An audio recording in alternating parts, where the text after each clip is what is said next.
Good evening.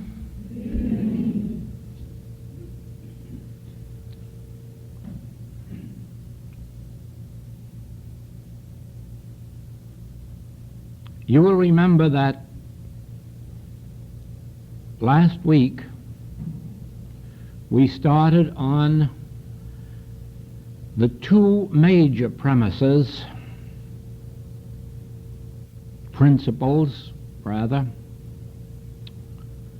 which are unique to the message of the infinite way, and upon which the healing principles are established. As you know, the subject of spiritual healing is a broad one, and these days it includes not only spiritual healing, mental healing, psychological healing, faith healing. All of these nowadays are embraced under the same title as spiritual healing.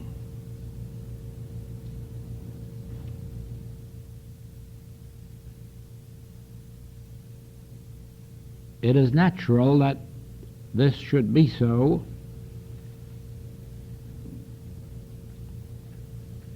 because when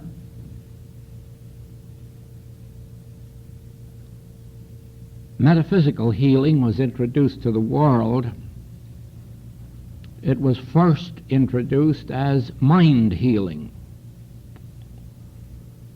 which certainly signifies mental healing. And then later on, the word mind became divine mind with a capital M, and it became a synonym for spirit.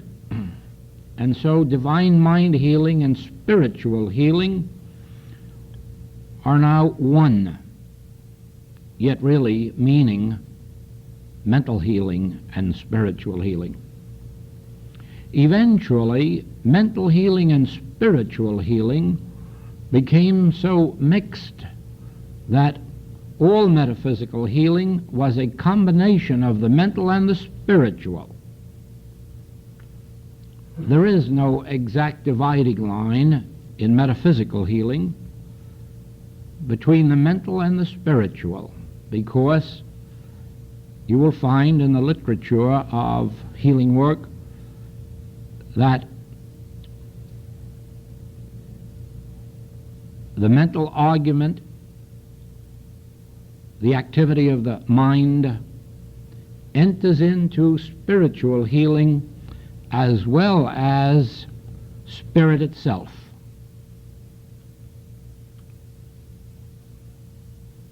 Later, when the idea of spiritual healing started to get popular, the evangelical healers, who were more or less known as faith healers, also adopted the term spiritual healing, which was their right because they were working with the Bible, they were working with prayer, and so they were fully entitled to the use of the term spiritual healing. And then another form of healing sprung up, which is spiritualistic healing. That is, healing by mediums who have contact with individuals who have passed on. There's quite a good deal of that in the United States, but even more so in England. But spiritualistic healing lost its end and also is known as spiritual healing. And so, when you hear that term spiritual healing, do not jump to the conclusion that you know exactly what is meant, because there is no way of your knowing what is meant except by learning who it is that says it. Now, this was well illustrated in England when the Church of England set up a committee to investigate for 5 years the subject of spiritual healing, and then to make a report on it. And last July they made that report, and in it they had the evidence that was given by faith healers, evangelical healers, spiritualistic healers, mental healers, Christian Science healers, unity healers. And strangely enough, they bulked it all under one heading, spiritual healing. Now, as you come to the message of the infinite way, you also hear that same term, spiritual healing. And we mean something far different than many of those other teachings, because the spiritual healing of which we speak is a healing based on certain specific principles of the infinite way. And therefore, we have no more right to the term spiritual healing than these others. Yet we have the same right that they have. But don't you be misled into believing that all metaphysical healing, or all healing that is not physical, is spiritual healing according to the principles of the infinite way. And therefore, and that is why we're having this work for this next 6 months, it is necessary, if you wish to avail yourselves of infinite way healing, that you understand the principles upon which this is based, and not to try to bring into it those principles which you may have learned in some other metaphysical teaching, because all you can do is bring confusion to yourself. Remember that this does not mean right or wrong. This is in no wise saying that the infinite way healing method is right and the others are wrong. This is definitely saying that infinite way healing principles differ from those of any other metaphysical teaching. Now, if you have not discerned that, and if you have not discerned what the specific infinite way principles are, this is a good time to make a start. And those of our students who have been with us some years and have not yet entirely separated themselves from other forms of healing need not wonder if they do not get the results they seek. Now, truthfully, I had no idea at all that our students weren't completely aware of the fact that infinite way healing principles differed from the others, nor did I realize how many of them did not know what these infinite way principles are. And it was through the unfoldment that came to me after our return from Holland that it was given to me to spend these next months making this point clear. Now remember, spiritual living is quite a different subject from spiritual healing. Spiritual living is something that has been known to the mystics of all ages. There are European mystics, Oriental mystics, mystics from many, many parts of the world who can reveal to you all of the secrets of spiritual living, because they all agree. There's no difference whatsoever in spiritual life as it is presented by one mystic than spiritual life as it is presented by another, except, of course, the matter of language. But the basic principles are the same, and that means this, that the spiritual life is lived after one has made contact or come into conscious union with God, with the source of being. Spiritual life can be lived as a student, as a seeker, by following the rules laid down by mystics, but the life itself begins when conscious union has been attained. So there is no difference of opinion on that score anywhere at all on the face of the globe. When it comes to the subject of healing, you have something entirely different.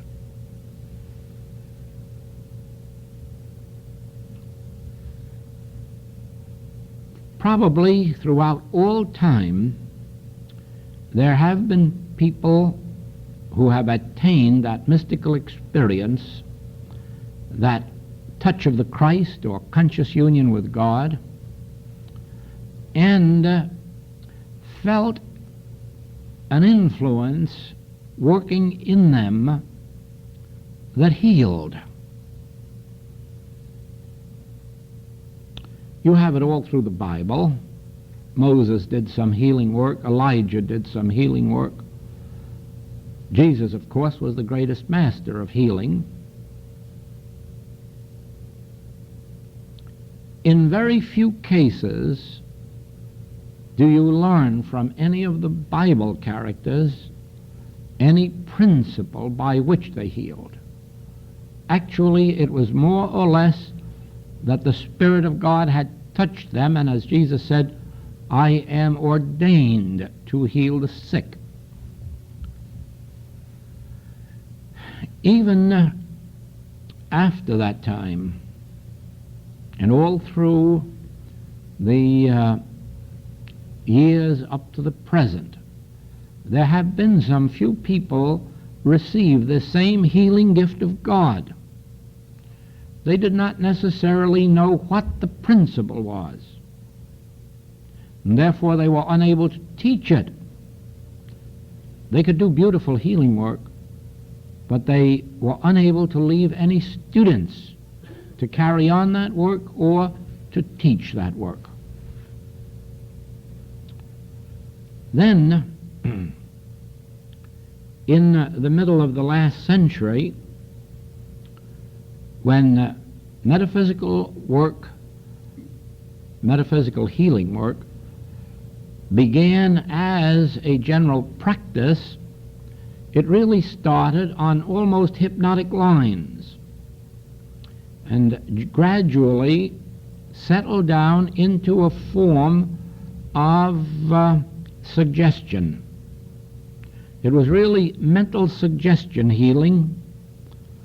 You are well, you are spiritual, you are perfect, you are in the kingdom of God, you are about your Father's business. Always somebody is projecting into your thought ideas of health and harmony and good, and eventually the mind yields and you feel better.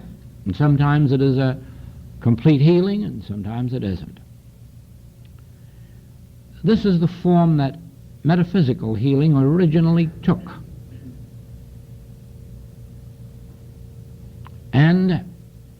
as it spread out into the wider field of New Thought, that was the pattern that was accepted, and in most cases still is. In Christian Science, Mrs. Eddy made great strides in spiritual understanding and eventually came to have a tremendous spiritual contact and began the subject of spiritual healing. That is, healing without mental argument, healing without using the mind. And probably this was the first introduction into the world of that form of spiritual healing, which had some measure of principle behind it, because the principle she taught was that God was the only cause and the only creator, and therefore there could be no effect from any other cause. So the basis of her spiritual healing was the absolute allness, omnipresence of God. Now,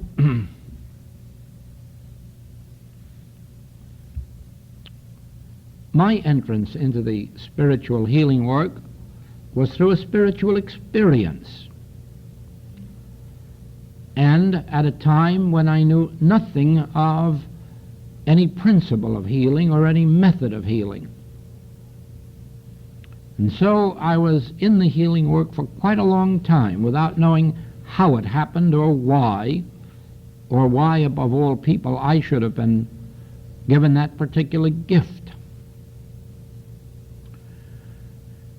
But study, prayer, revelation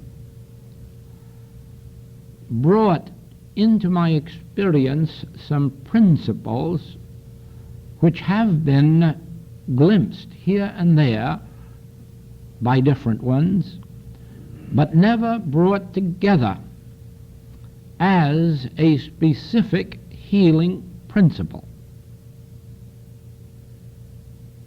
And it is for this reason that we have a message of the Infinite Way with specific healing principles, and of course with a sufficient degree of success that has enabled this message to go around the world, find acceptance without any promotion, without any advertising, without any organization, without any financing, merely on the word of mouth advertising of those people who have been healed or benefited enough to warrant them speaking of it. Now, we have no organization, and as long as I sit on this platform, we never will have one. And I do hope that all those who follow me will have the courage not to permit anyone else to form one. Because unless an individual is absolutely free to take this principle into their own consciousness and work with it, they will lose it. The very moment this becomes organized, if God forbid it ever does, be assured that you're within 20 years of losing the healing principle. And the reason is that in every organization there are some authorities. And instead of going into your own consciousness, taking the books themselves there for guidance, it becomes so easy to ask your neighbor, what about this? Or give me some lessons, and then you have something which is not from the source. That is what has happened before. That is what can happen again. Now, the first of these principles has to do with the nature of God. And last week, our entire hour was devoted to that subject, and you will find it on the first side of this tape that is being made tonight, because this tape will embrace these two principles.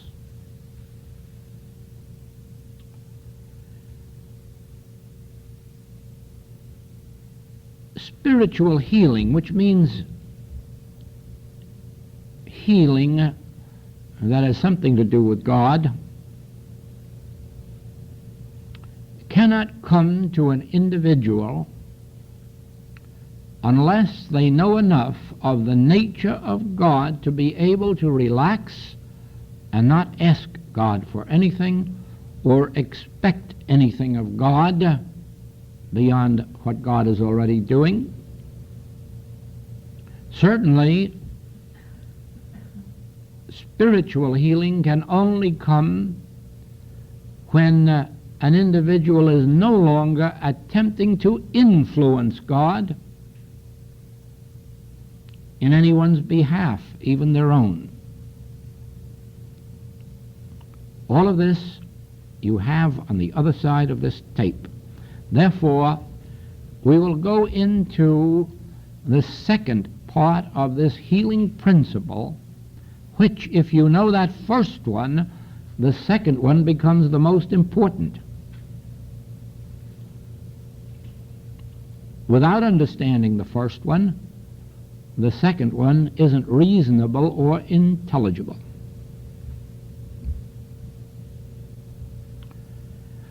This has to do with the subject that we call the nature of error, or the nature of evil.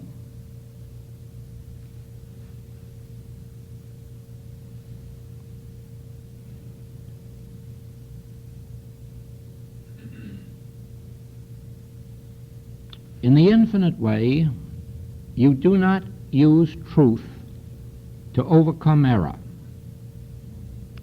You do not expect God to heal disease or reform sin.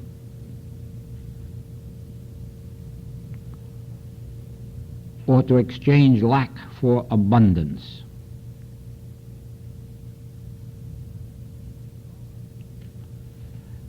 God, when you understand God, is already performing its functions. God is eternally bringing forth the cattle on 1,000 hills, the crops in the ground, the iron, the gold, the silver, the copper, the oil, and all of the things that not only are needed today, but which will ever be needed. I remember recently one of our students bringing to my attention a passage in Encyclopedia Britannica speaking of a certain mountain which was abundant in uranium, a worthless metal.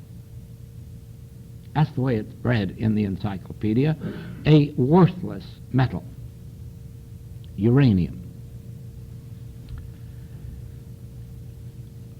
Humans may have had no value or set no value upon uranium, and therefore might have wondered how an all-infinite, intelligent God wasted time placing uranium in the ground. And you know, there was a time when oil was in the ground too, and it also was useless and valueless according to the estimates of man. So we are going to learn that abundance of everything has been provided not only for the Ancient of Ancients and not only for us here today, but for all those who may ever come hereafter. And that process is a continuous one. God does not stop the activity of the sun, the moon, the stars, the oceans, the tides, the birds in the air, or the fish in the sea. And therefore, the activity of God must be understood as a permanent dispensation, as omnipresent, here and now, throughout all time, the same yesterday, today, and forevermore. And then that will relieve that mental strain of trying to get in touch with God for some reason. The mind can relax with the realization, thank you, Father, God is. And all that God is. And all that God intends to be is.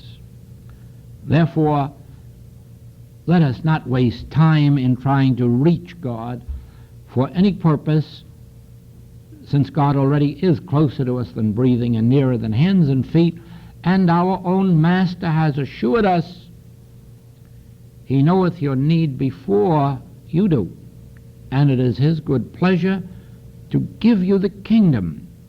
Now, when an individual sits back and relaxes and rests in that assurance,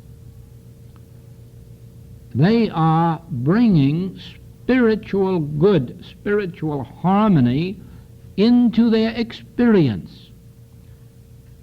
And that spiritual harmony appears in due order in the form necessary to our experience. Let us see how that works. And let us also see how, by not understanding principles, merely understanding statements of truth or taking statements of truth out of their context, how you can lose your whole demonstration. Here is the question. Therefore I say unto you, what things soever you desire, when you pray, believe you receive them, and you shall have them. And the question is, isn't that conflicting? Meaning conflicting with our teaching?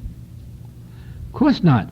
Of course not. If you know the teaching, if you know the principles, if you only know a few quotations taken helter-skelter out of the message, of course it's conflicting. But when you understand that this message says that very thing, that in opening your consciousness to the presence of God, you will be fulfilled,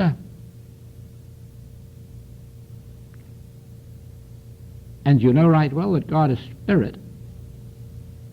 So there is no use of opening yourself to anything except that of a spiritual nature.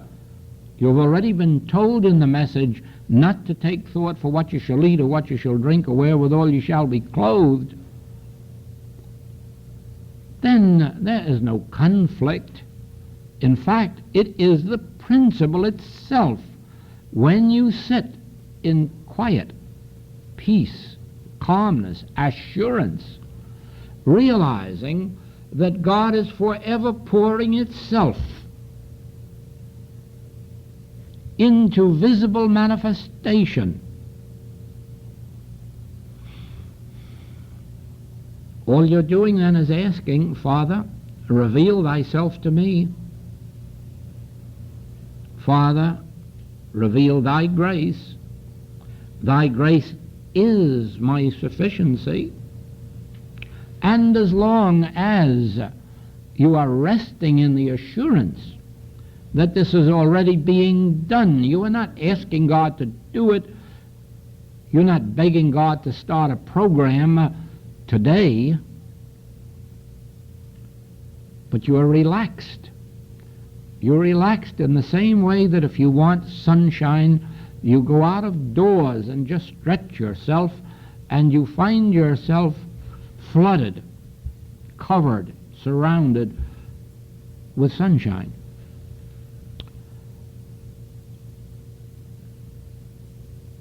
When you want to be wet, you can jump into the ocean or into your tub and immediately find yourself surrounded with water.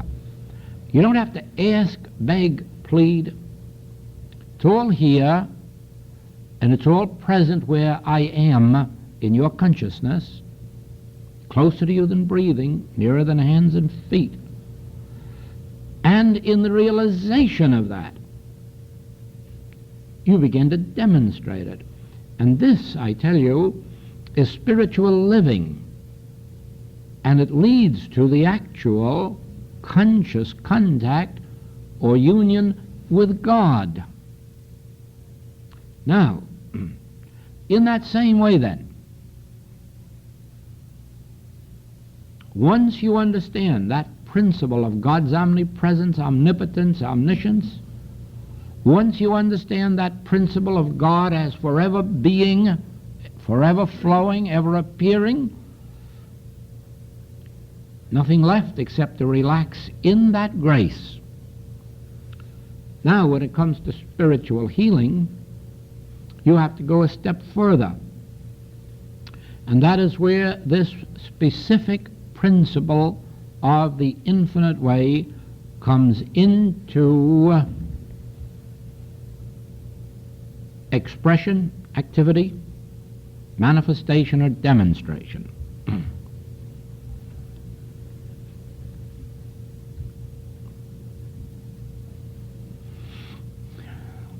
In the churches,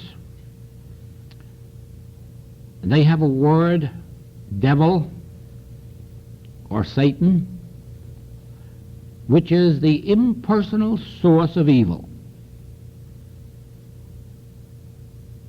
In most metaphysical teachings, they have mortal mind, also the source, the impersonal source of evil. The mistake of old was accepting the devil or Satan as the opposite of God, a power which God was always fighting and never quite defeating. To this day, that battle between God and devil goes on in Orthodox teachings. And so far, the devil is far, far ahead, with little possibility that God can catch up. The reason for the failure is that devil or Satan is the impersonal source of all the evil that ever tempts man, but it isn't a power. It never is more than a temptation, a suggestion, an appearance, which we have been taught to fall for, to fight, to argue. It comes down to us from the old Hebrew Testament, where they appealed to this Jehovah God to defeat their enemies. Always, always, the Hebrews of old were turning to this great God of theirs to help them defeat the enemies. And sometimes God did. Sometimes he didn't. And you know, we learn that often when God didn't defeat the enemy, the reason was that the Hebrews had carelessly lost their ark, in which was the Ten Commandments, the holy writings. And if they ever lost those, they lost the battle or the war, because God was not on their side when they lost that ark. Superstition, of course, but remember, we're talking about the days of ignorance, illiteracy, when perhaps not one person in 1,000 knew how to read or write. No wonder there was ignorance. No wonder there was superstition.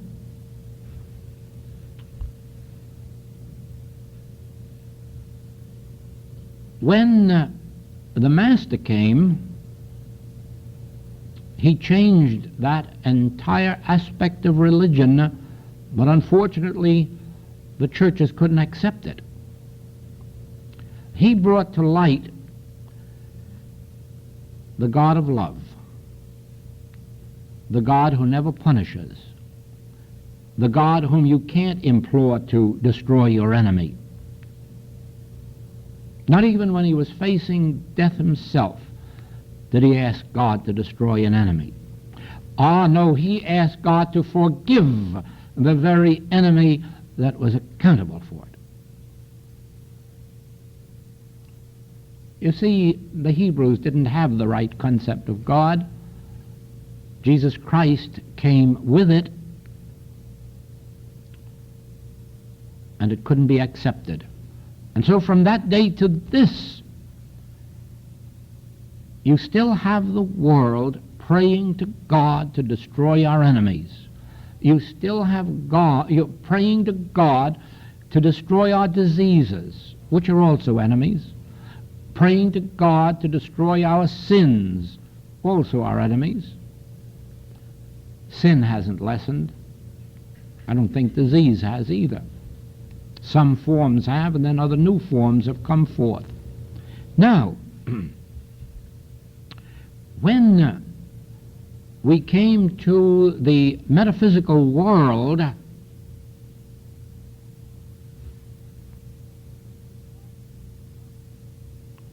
it was at first revealed that this mortal mind was not a power. It wasn't a power,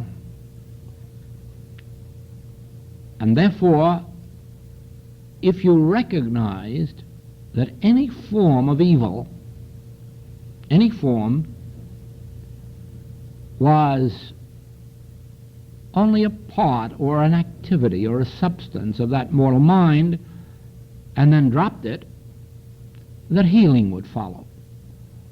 And very quickly that vision was lost,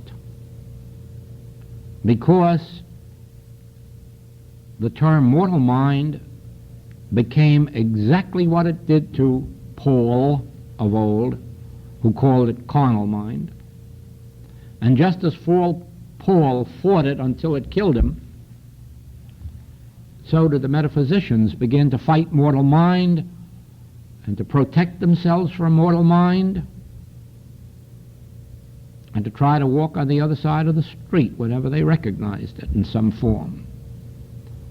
And so to this day, wherever you find a metaphysician fighting mortal mind, warring against it, battling it, trying to overcome it or protect themselves, you are witnessing a metaphysician who must fail. In the same way, it was brought to light in these early days of the metaphysical world that there are specific mental causes for specific physical problems. Now, again, Mrs. Eddy accepted that in her early days, and then later realized that there wasn't a word of truth in it, and she eliminated it from her teaching to the best that she could. But unfortunately, one of her students, one of those close to her, refused to accept her new revelation and published a book containing all of these mental causes for physical effects, and incidentally that list has become the foundation of a new medical profession called psychosomatic medicine. They have the identical list. Of course, their work is just as much of a failure as the work of all metaphysicians who believe that there is a specific mental cause for a specific physical disease. And that is why students who come to the Infinite Way and do not realize that none of that plays a part in our work, none of that plays a part in the principle through which we work, they lose the opportunity to benefit by the principles that have been revealed to me and have been found successful. Now, take this next step with me.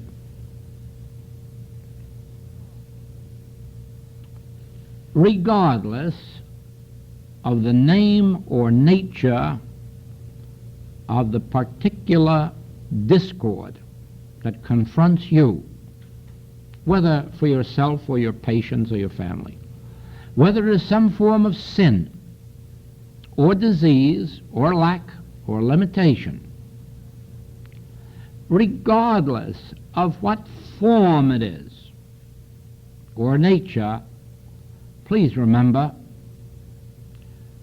it has its basis in an impersonal, call it carnal mind or mortal mind if you like, or devil or Satan, give it any name you like, as long as you understand it to be an impersonal source. And then take the next step and realize, since God didn't create that source, it has no law. It has no life, it has no cause, no substance, no activity, no avenue, no channel of expression. In other words, it is a nothingness. It is exactly what Hezekiah called it, the arm of flesh. Don't go out to battle it. Just sit here. And they did, and they rested in his word. Then the enemy destroyed itself. Somewhere else in the scripture it's called the fleshly mind. The fleshly mind that is not of God. Therefore it has no God power, no God ordination, no God substance, no God activity. Again, a nothingness. Now, this enables you to withdraw from the battle so that you do not fight evil, but you come into the Sermon on the Mount. Resist not evil. Turn the other cheek. Put up thy sword. The moment that you can come into the presence of any form of evil with a relaxed mind, a mind that isn't going to jump right up and start battling it and denying it, you are ready to see it dissolve into its nothingness.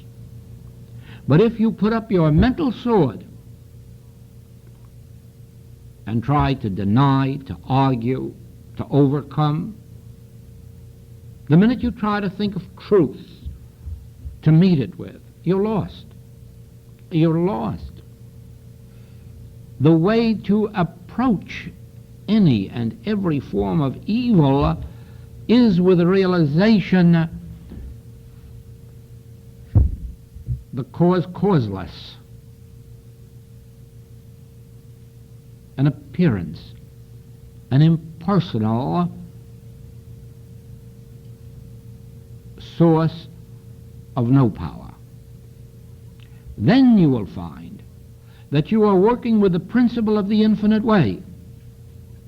For this is the healing principle of the message of the infinite way. We do not have a truth that overcomes your errors. We do not have a God that will reform you or heal you. We do not have a God that will support you or supply you. The God of the infinite way is already maintaining and sustaining your spiritual perfection. And all you have to do is to awaken from this belief in two powers and begin to honor God by respecting the first commandment. Thou shalt have no other gods. Thou shalt acknowledge no other powers. How can you fear an evil power if there is only one power, and that one power is God? It is only in the honoring of that first commandment that you can begin to perceive the healing principle of the infinite way. And of course, the second commandment of the Master is equally important. Love thy neighbor as thyself. And here is where you must take your departure from all other forms of metaphysics. You must never ascribe any form or phase of error to any individual on the face of the earth. It is a mortal sin to say of another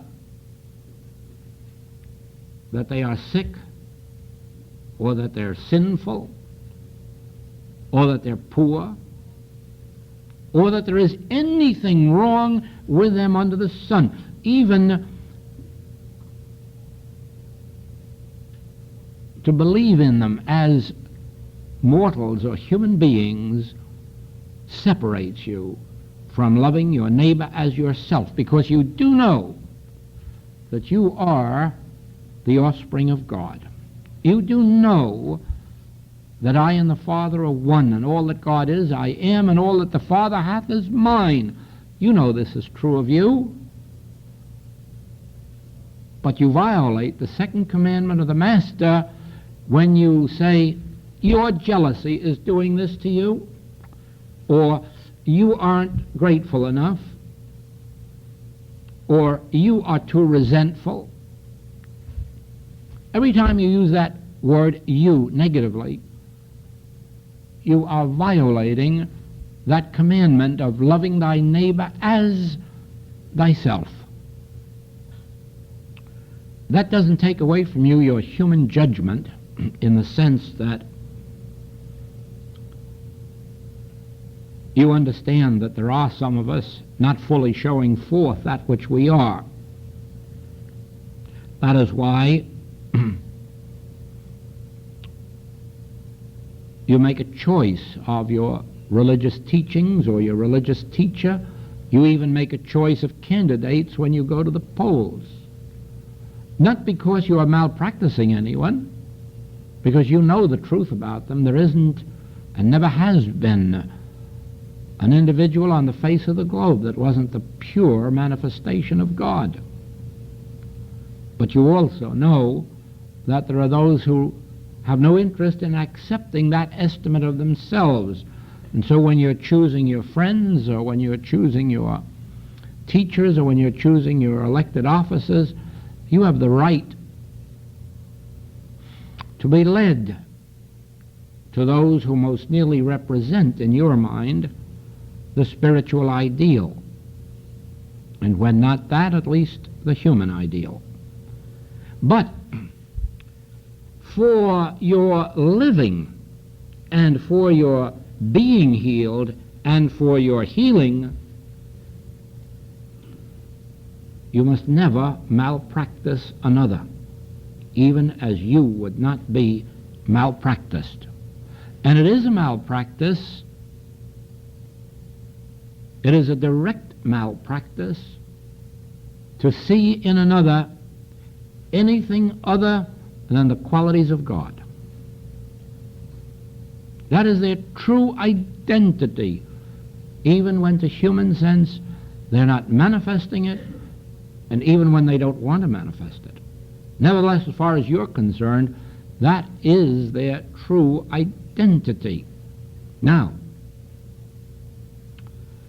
even when you behold forms of error appearing as human beings, whether in the form of sickness or of sin or of lack, always remember this: in order to be helpful,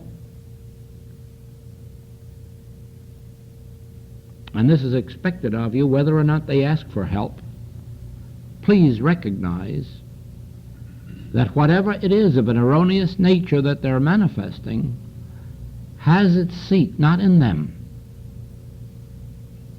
in this impersonal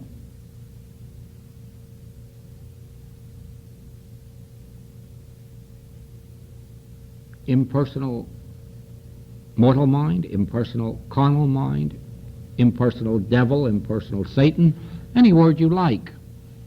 As long as you recognize it to be an impersonal personal source, and therefore having nothing whatsoever to do with the individual who is manifesting it at any particular moment.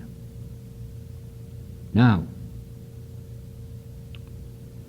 if you make the mistake of going back to some other form of metaphysical work or treatment and trying to remove some form of error from your patient or from your relative,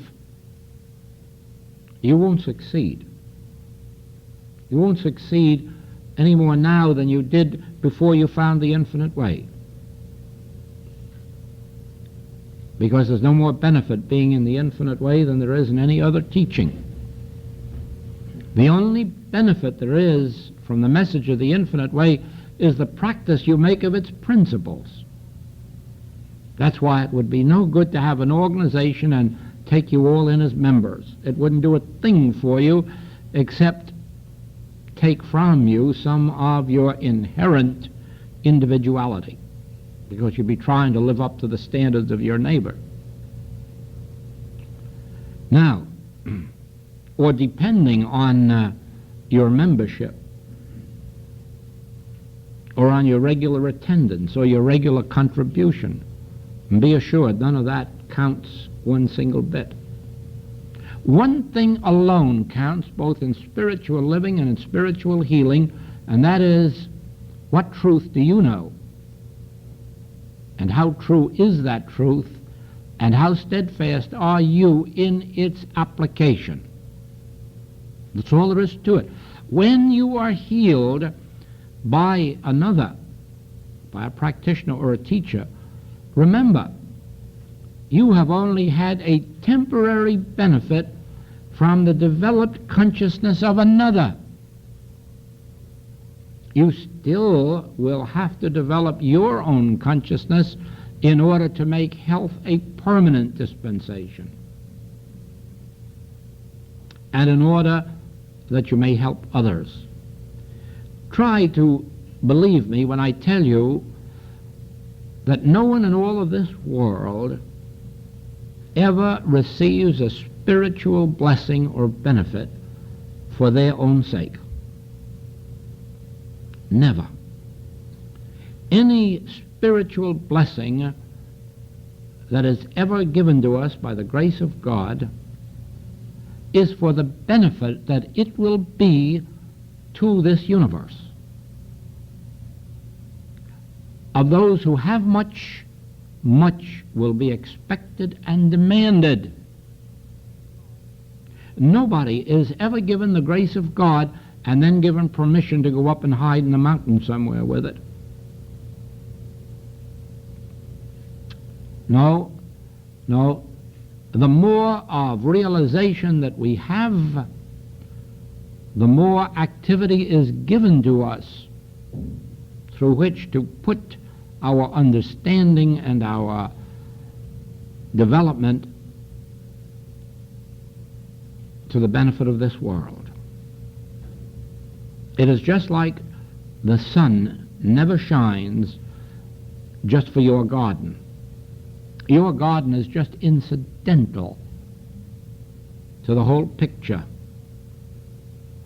The sun shines for this entire globe, and the rain falls for this globe, and God's love falls for this globe to the saint and to the sinner, to the just and to the unjust. And so it is that when in any way we are given one grain of spiritual understanding or grace, it is only in order that we might be a transparency or an instrument through which it must reach others. It doesn't mean that we should have another generation of practitioners sitting in offices, but it does mean that everyone who receives God's grace in a spiritual way should be prepared to help all those who come within range of their consciousness.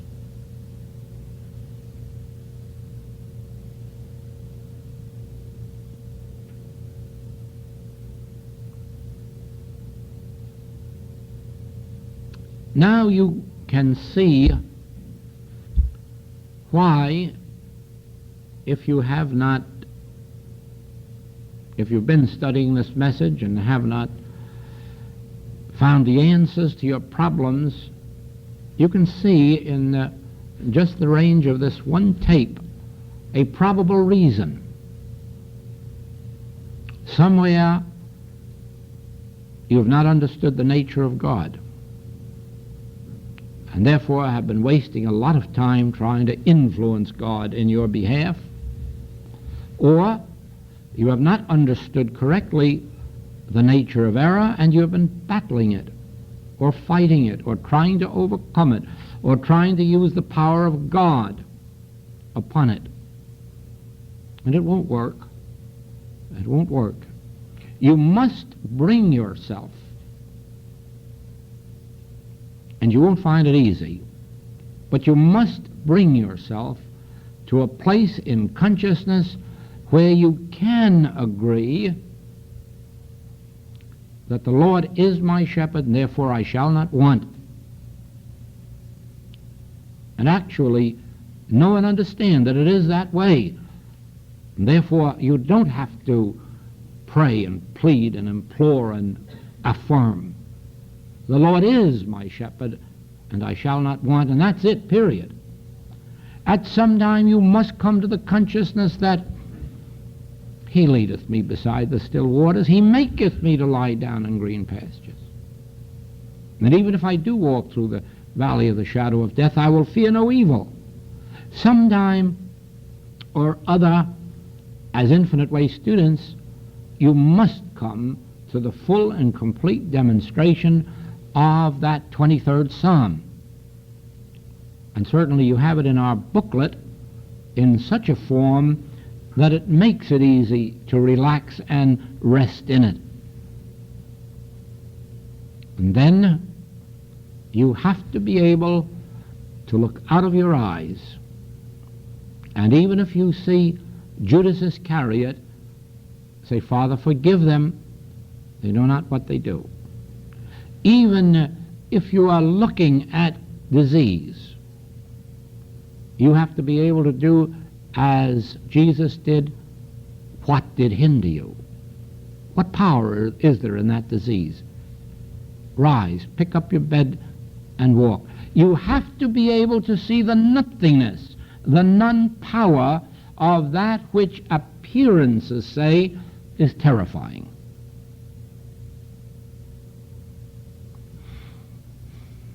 In other words, it's a complete change of consciousness. It's a surrendering of the Adam man who believes in two powers, the power of good and the power of evil, and therefore has to earn his living by the sweat of his brow, or has to get healed the hard way. But the true understanding of that first Adam who knew God alone is power also perceives that whatever it is that appears in the form of sin, disease, death, lack, limitation, any of these and the infinite forms and varieties of them, place it back where it belongs, in that impersonal source, and then realize, since you weren't God created or God ordained, there's no law of God to support you, and walk away from it. And as you persist in it, you will develop that state of consciousness which is included in the Master's 2 commandments. Love the Lord thy God to such an extent that you don't believe God has ever empowered evil. Acknowledge that God is of such infinite power of good that no other power could have existence. And then take the next step and realize that your neighbor is the full and complete embodiment of the Christ, and only of the Christ qualities, and any other appearances really belongs back to that impersonal source which we are continuously nothingizing. And that, you see, is the entire story of our healing work. Almost wonder why we have to have a class. I don't know myself at the moment.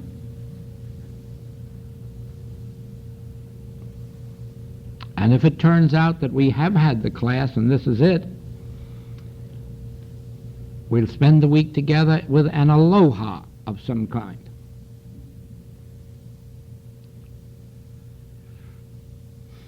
That's it. Thank you. Thank you.